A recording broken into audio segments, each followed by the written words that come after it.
that I would keep your energy towards that. Jewish people have mental health No, problems. absolutely, and that's fair. And maybe it was a poor decision on my part. In fact, the landlord is probably. I think I even know who the landlord is. Dr. Jordan, next time you just get really quiet and then scream, "Is this because I have a vagina?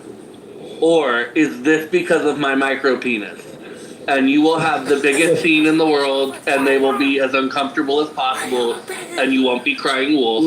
Well, the thing that's kind of fascinating to me, and this kind of bleeds into our other conversation where people gave me reasonable pushback, right?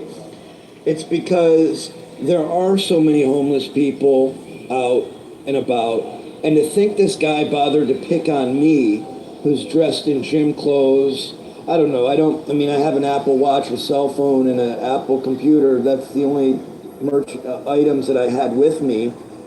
And my phone can, yeah. I just thought it was just so weird that he was picking on me, which is what kind of pissed me off even more. So I wanted to react. But I absolutely agree that it's dangerous and not appropriate to weaponize something that isn't there when there is a serious issue. But that's part of the reason why I went and had the conversation, because I wanted to see what people would think. How aggressive were they? How aggressive was the security guard when on the rest or the worker when they originally saw you? I mean, try to be objective. Well, he was he was callous about it, right? It was like dehumanizing, like I wasn't a person, like he was sweeping me into the dust or something. And I have an ego, if not a fragile one, and the first thought in my mind, instinctively for me, would be, who the fuck do you think you are? And do you not know who I am? I'm kidding, but the point is that I was just so put off by the way he handled it, considering there are so many, if anything, I looked like I was, a customer. Like they have no one there, which, doesn't apparently matter to him, but other people came and sat down. So I don't know if and maybe it's my fault because I sat down and other people assumed it was okay to sit down, but I just think it's very common for people to see open seats in the shade in a shopping center that's not terribly busy. If it was in the corner or something, I could see being a little more territorial. But if it's a major walkway and there's tables, imagine you go to a shopping center and there's a table, you want to tie your shoe, you sit down at a table, whether it's a juice bar, a bench, something that does belong to a proprietor. It just seems so unnecessary, and the way he handled it. So anyways, to answer your question, the security guard I could have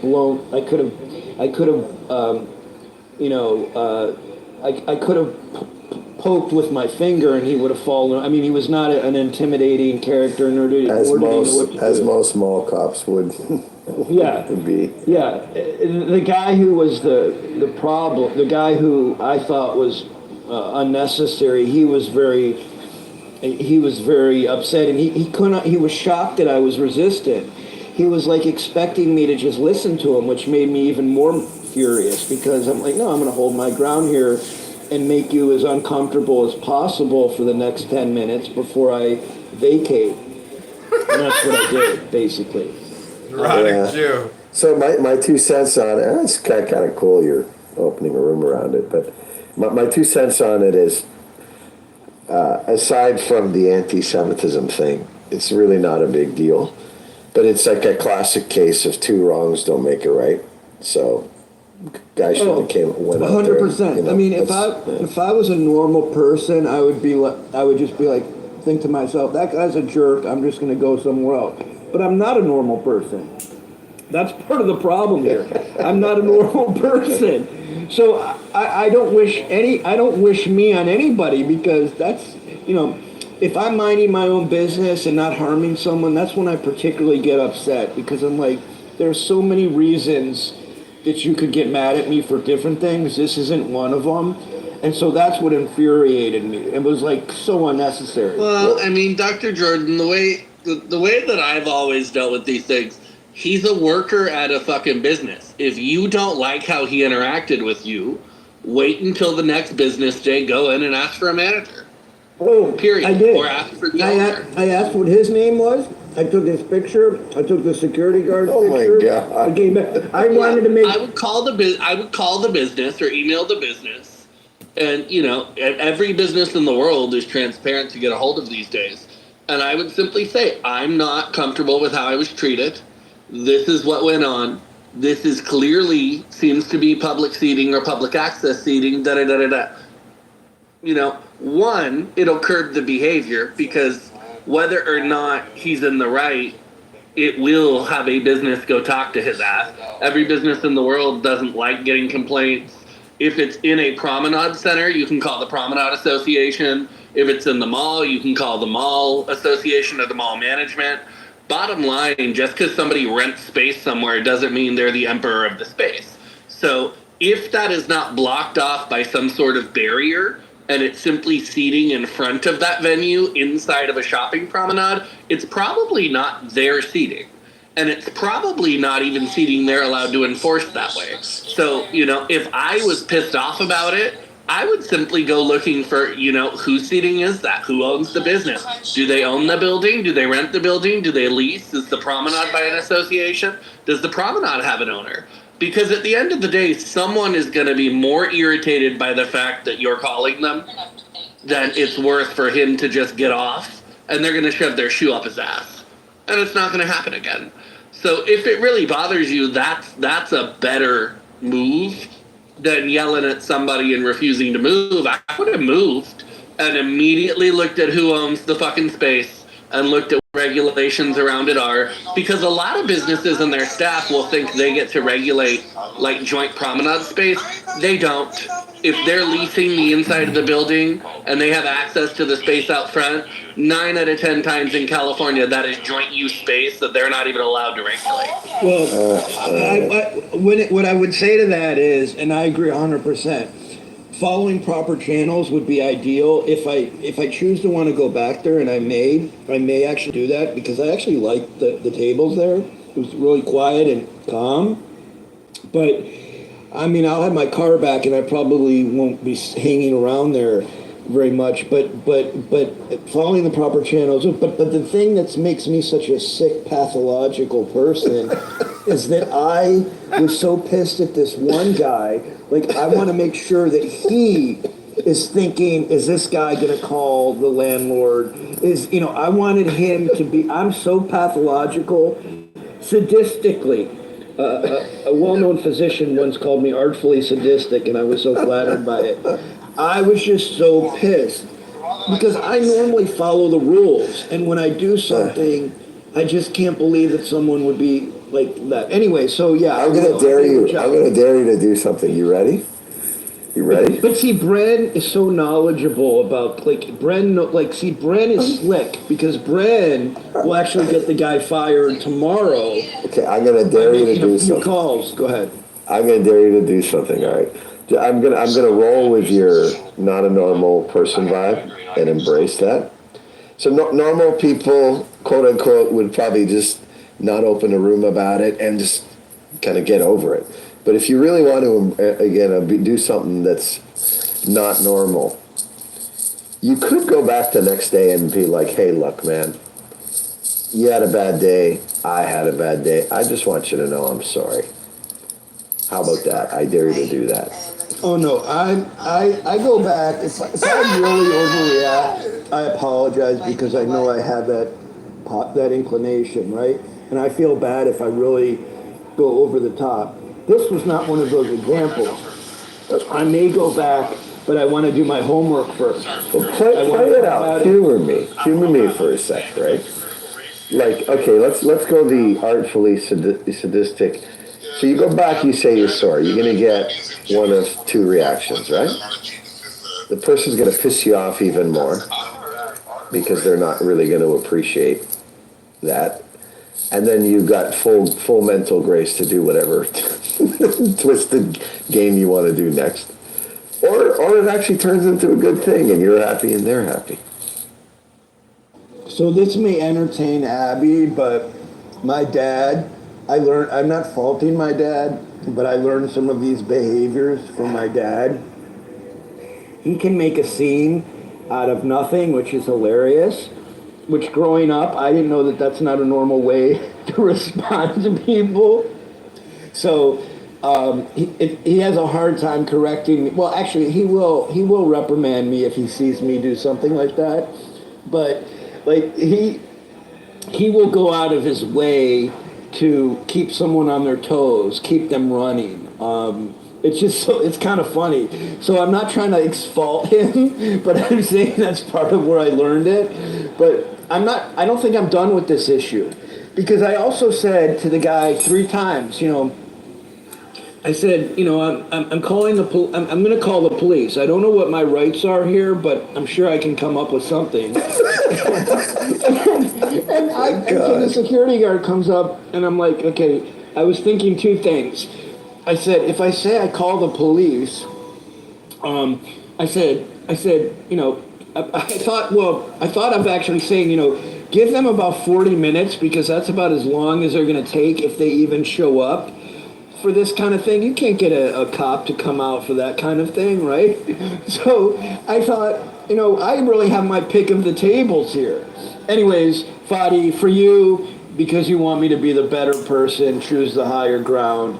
Maybe I'll go back and apologize if I even remember. I have his photo, but he looks like it's hard I couldn't pick him out of a crowd even though I have his photo. So I don't know what to make of it. Well, Dr. Jordan, you heard me talk about the fucking issue I have with the 2 tenants at my promenade and fucking lawn that are next to each other, right? And they're seating in front of them that are not their seating. The owner of the promenade provide. It's not theirs, right? They rent from the front door and the window in. They don't rent in front. They don't have sidewalk space. They don't have clearance space. They have their doorway, their entrance, and it's pivoted entrance, so you can walk in about 3 steps before you hit a door. So they have the front window and that pivoted entrance space. Everything in front of them is not theirs. They're not renting it. They're a single-use tenant that rents the one little indoor shop. Right? The tables out front and the chairs out front are for all of the stores, all of the clients inside of this promenade in the strip mall. And so I've had an incident over and over and over and over where the boba shop owner and the nail shop owner both want to pretend that the tables are theirs and both want to run off the fucking clients of the other people. And at the end of the day, it's not theirs, which is why what I'm saying is, depending on where you are, you may have been in the wrong if it's truly their space. Like, if that is their space inside of that mall or that promenade, now it's weird they wouldn't have a fence. It's weird they wouldn't have a gate. It's weird it wouldn't be separated to be a clear, denoted part of that building space, because that's usually what happens. Right? If the patio is a part of the coffee shop, it will be a fenced-in patio. If there's simply chairs in front of the coffee shop, it's usually not their rented space or leased space, and it's usually not their chairs. It's usually either promenade use or public use, depending on how the owner of the actual property or the property management has everything set up. Because people don't lease everything, and depending on the layout, most of the time people are leasing the indoor space. They're not leasing the space in front. And so unless it's branded furniture and it's fenced, I don't assume in Southern California that it's the shop or the restaurant or the boba store's furniture. It's probably the promenade furniture, at which point you can sit there unless the owner of the promenade tells you to leave. Okay. So, unless the security on behalf of the promenade tells you to leave. Right. And this is why I was saying in this instance, depending on where you were, I don't know what shop you're at, I don't know what the layout is, but if I felt like somebody was bothering me about being somewhere I'm able to be, and it bothered me enough to open a room on Clubhouse, I would 100% either be calling the owner of the restaurant to find out if it's their space, or the owner of the promenade or the mall you were at, or the management company, to figure out, were you in the wrong, or is this person out of step and being a fucking peasant with a pitchfork thinking they're going to tell you what to do? Because you know me, I don't have peasants tell me what to do in my life. That's not what happens. And Sherry, please let us know what promenades and malls you own, since you're speaking as if you are actually in a situation like this. So if we can bring Cherry up, I would love to hear her experience as a commercial property owner of a promenade or a mall, since she's speaking from that expertise. Yeah, so I provided a picture above. It is proprietary because there are gates. The corridor goes through two gates that are open. And they're perpetually open as, you know, I'm sure they probably close them at night, but I've never been there at night. So actually I have, but I've never seen them closed, right? So I'm pretty sure it's their furniture and it's a gated corridor through the upper level of the 2-deck shopping center. But so I'm in the wrong. But even so being in the wrong, it seemed like it doesn't happen very often. Like I can understand if you're taking a table that, you know, and they're busy, blah, blah, blah. But they didn't even know, like, there's nothing going on there. And they're entitled to say, hey, get off our table. But it just seemed like such a jerk move, right? So that's what I would say. Do you see that? If you see the gate behind, there's the guy, there's the culprit right there. That's him kind of popping out, like right out of a tunnel in Gaza. Bad joke. So there's a gate beyond him, and then there's a gate kind of right in front of me that's also open. That whole area, that whole part of strip in front of his restaurant is presumably belongs to them. So I think I was actually in the wrong. But again, for me, it wasn't whether I was right or wrong. It was more the way he handled it, which is not illegal.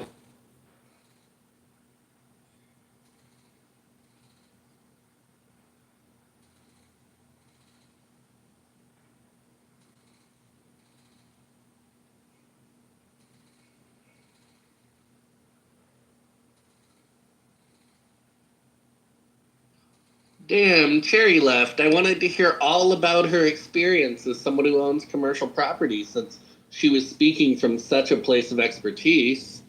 Darn, she left. And you feel politely trying to ask on stage just so you can devour it, right? That would agree to check.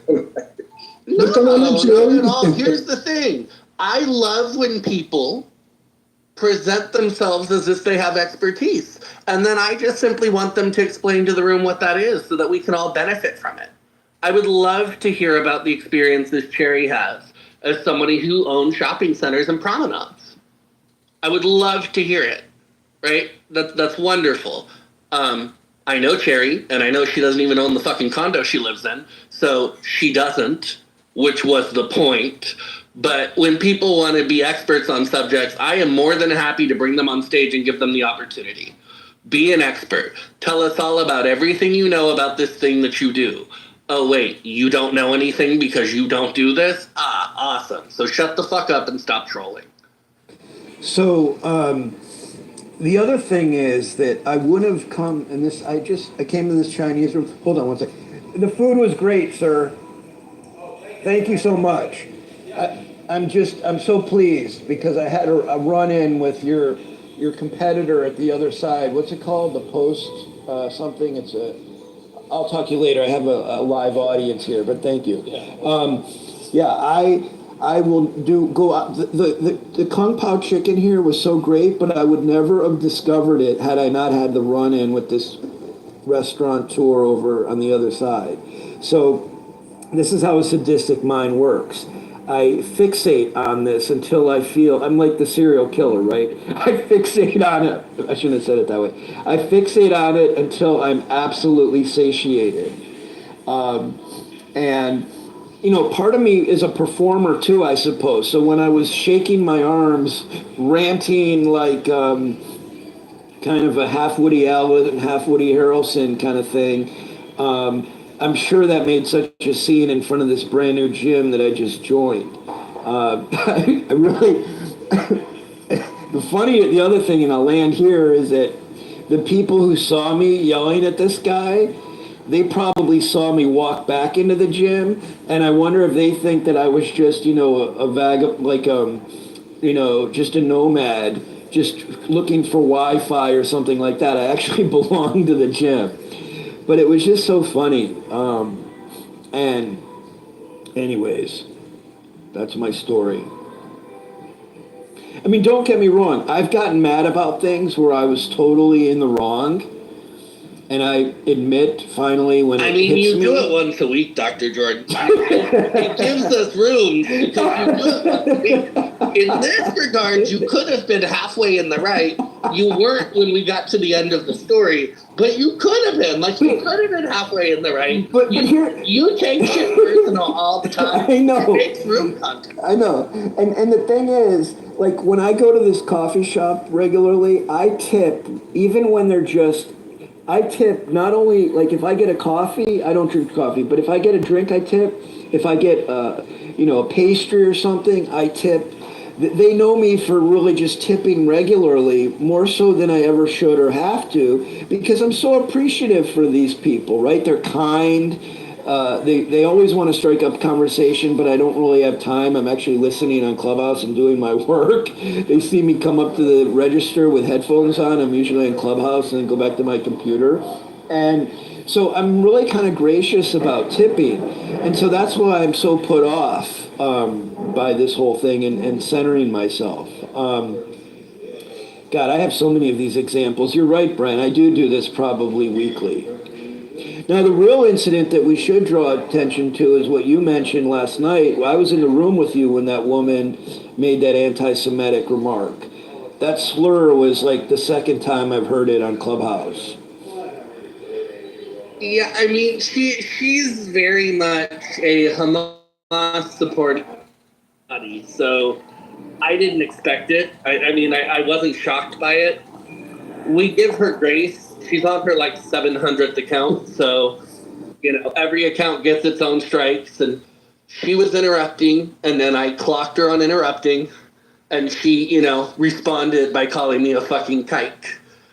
And then everybody jumped her shit, and she got tossed, and that was that. Some people show their true colors. It was comical because she was sitting in the room for 15 minutes talking about how black women are mobilizing for Kamala, and it's a moral cause to vote for Kamala, and all of these people who just want good communal, everybody working together are going to vote for Kamala. And then when she was asked to stop interrupting people, she immediately called me a fucking kike.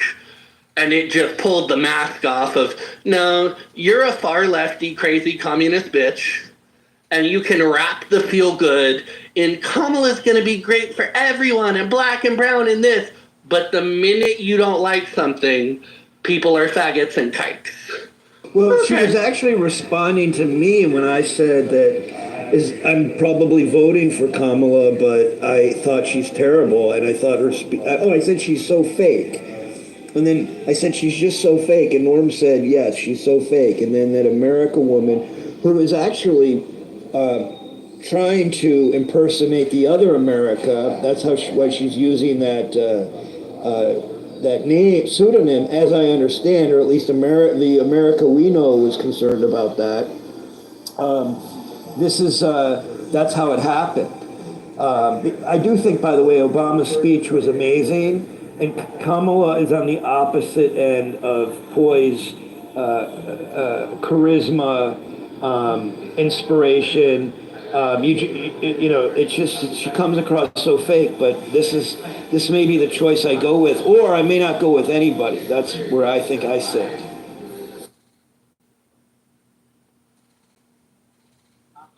You guys see that Shanahan said RFK is going to endorse Trump this Friday. That's pretty sad. You feel like a funeral to me. I was on that wagon and I'm glad I jumped off.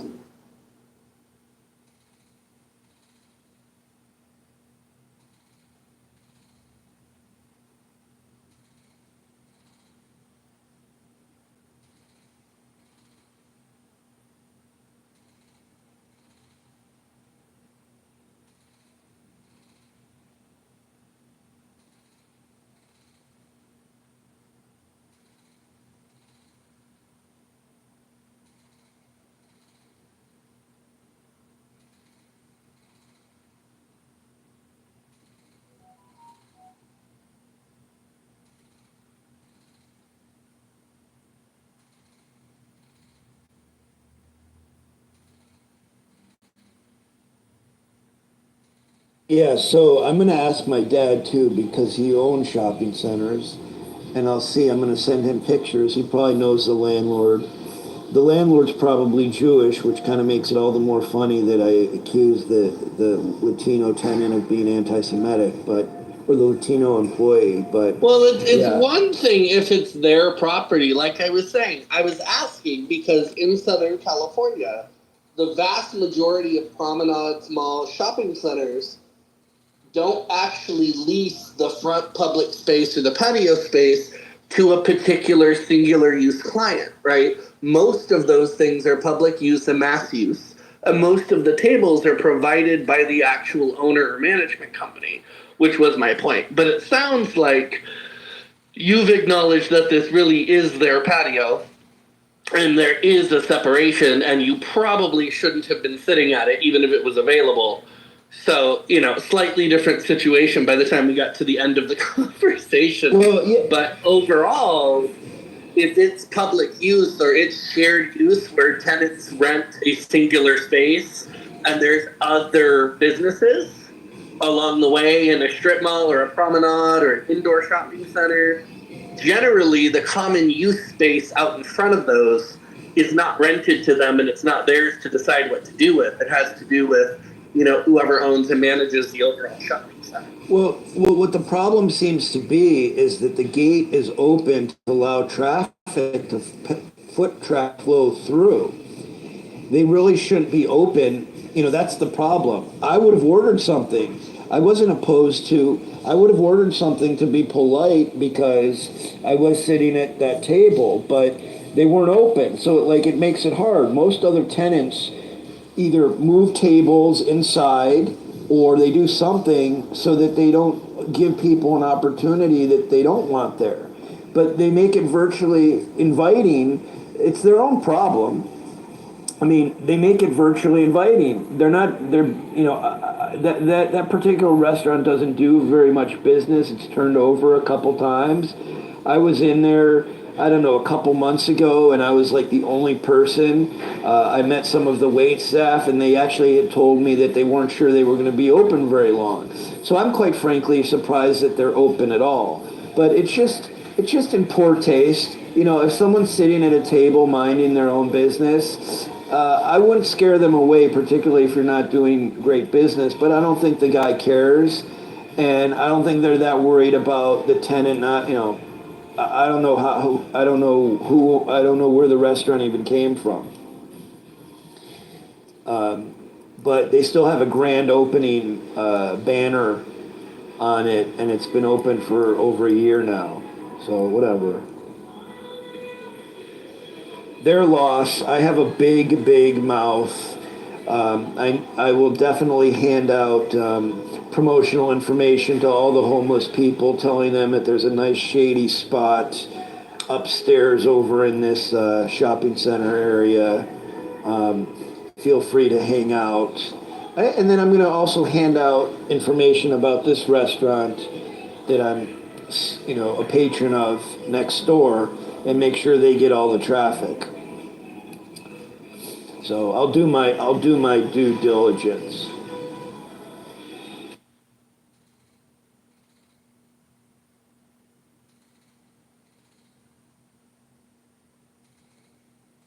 I remember when Monroe Milstein used to, when my dad used to work with Monroe Milstein, who was the founder of Burlington Coat Factory, and they would be fighting over square footage. Monroe would maybe I learned some of my pettiness from well, I don't know if I'm being petty, but my fixation from Monroe Milstein. He wouldn't put up with shit. This is the kind of thing that would drive him insane. In fact, he was so cheap. He didn't want to pay for this billionaire of Burlington Coat Factory, founder of Burlington Coat Factory, did not want to pay for. He had his own. The company had its own plane. He did not want to pay to fly first class. He, as an older gentleman, he would pay coach. He would wear a mustard-colored sport jacket that looks like a Hertz jacket on purpose so that when he gets to the destination, he would go to the rental car agency and actually somehow convince people that he worked for Hertz to get a rental car. At least that's a story that used to be said. Kind of an amazing, it's such a funny character. I got a message from Kathy. How you doing, Kathy? You gonna speak? She's in my back channel. I'm offering services to make money. You should explain to the room, Kathy, how you're gonna help me make some money.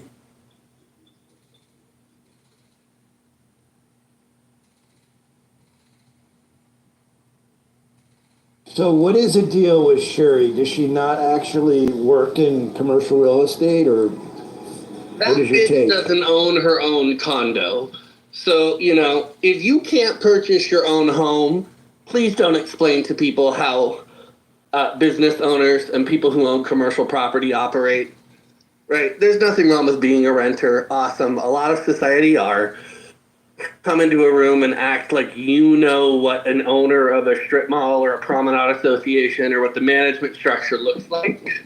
We don't even own the building. But she claims to be this University of Chicago law grad who works as a real estate attorney.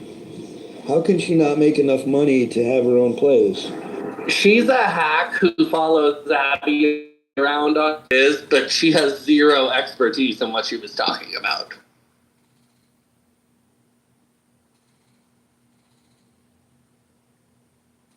Yeah, I didn't know, I don't know who she is. I've heard her talk before. How do you know that she doesn't own her own condo? Did she say that? Because I know who she rents from. Oh, okay. I'll go on with that. Oh, okay. That's pretty funny. Yeah, which is why the minute I said that, she left. And don't get me wrong, there's nothing wrong with renting. I rented before I owned. That's a part of life. Like, she wants to come in these rooms and act like she has expertise on things she doesn't. And tell you how you should or shouldn't communicate with somebody who owns a commercial shopping center when she doesn't own a commercial shopping center. She doesn't manage a commercial shopping center, and she has no understanding of how those things work. The fact that she didn't understand that the space in front of a unit is not inherently the unit, that it's often common use space, just shows she didn't know what the hell she was talking. But she never does. She doesn't stay long. She's one of those people who likes to use where she went to school to try to pretend that she's knowledgeable about things that have nothing to do with her degree. And then when you ask her, hey, what do you do for a living? What's your expertise? Do you want to come on and tell us? She'll leave the stage. Like, we've had this multiple times because she's supposedly an expert in the COVID vaccine. She's supposedly an expert in commercial real estate. She's supposedly an expert in constitutional protections. She's supposedly an expert in immigration law. She's supposedly an expert in car dealerships. But, I don't know how you do that from your rental condo with your half-assed career.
So how is it that vagina is in the title of this room, but nobody's talking?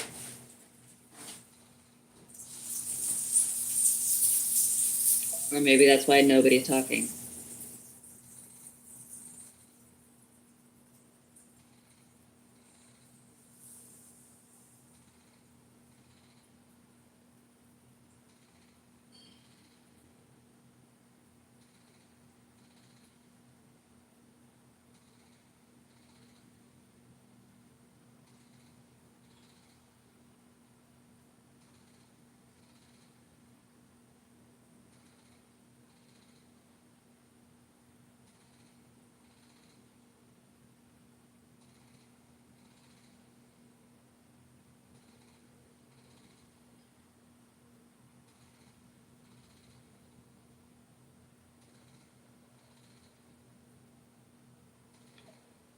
Also, free Kelly.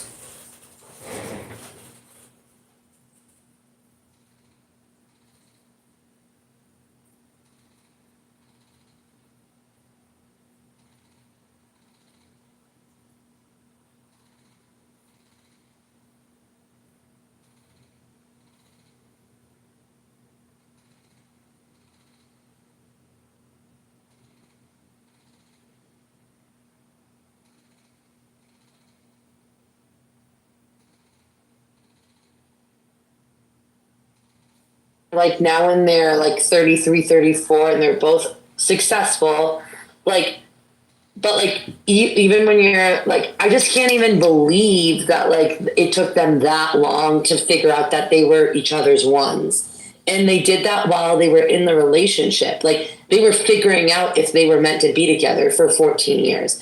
And to me, it's like, that's pretty fucked up. I mean, to me, you would know, you know, and if it's like 14 years for someone to figure out will they, won't they, then both people deserve to be around the person that doesn't have a question mark next to their heart about you.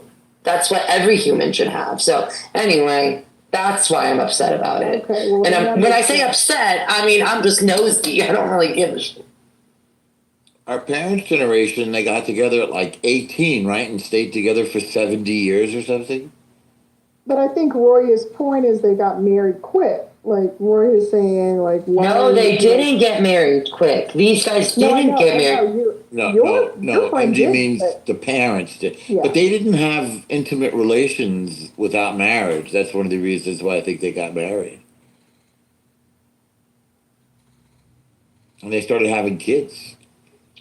Well, two of my best friends, Mark and Crystal, have been together since they were 12 years old. We were still in grade school before we went into middle school.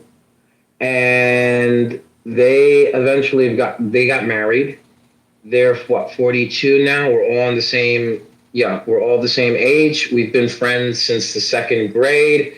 So that means that they've been together for 29 years. And they're still together. They have children. They're going strong. And they're fucking happy. As happy as can be. And they made it work. So there's that. One of my best friends. That's beautiful, but that wasn't the point. Sorry. That wasn't the point that I was upset about. The point that's upsetting is even like, you know, as a person who has been in not that long term of a relationship, but realistically, you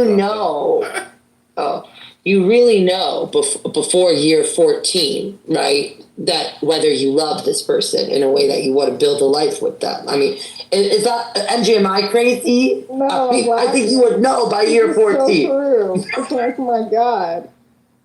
14 years, Jesus. That's because now we're always looking for alternative options. Everybody's looking to see if they could do better. And also, no one is willing, and also no one is willing to put in the work because relationships Ooh, the Thin Man. Relationships require work. And from the room, thank you. I'm sorry? Never mind, I'll do it. They're gonna kick me.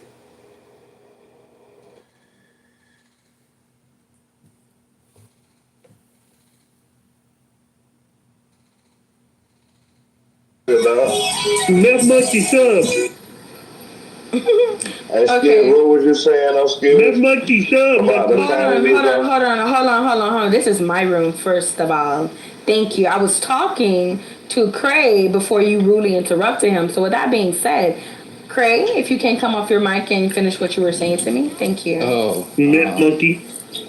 I don't really remember what I was saying. Exactly. It's okay. I don't listen to music when It's I came in okay. here. No, it's But understandable. I hope that you do have a great, amazing night. You too. Sorry. I'm sorry about this inconvenience. No, you're good. Right, It's right. okay. Fuck her night. It's okay. It's Fuck all her good. night. It's all good. It's alright. Alright, Cray. Well, I hope I talk to you on the flip side again, you know, if you do leave the room. most I definitely. hope you have a good night, and I hope you have a good sleep for tomorrow. Shut your left monkey ass up, bitch. Alright. Skip, what was you Fine. saying now about the college Yo, bro? why you tripping right now? They're too, it's okay, they tweak like that. You are okay. Yeah, that was that's chicken. He lame as hell. He wanna Do you Yeah, like he gonna that? do You that. want that left He's monkey? gonna do He kind of that. slow. I don't play no. Yeah. Shut up, left monkey. I just wait till I'm trying to be serious. Shut up, left monkey. You slow, left monkey. Hope you don't do left right shit, bitch. Left monkey. Cray, are you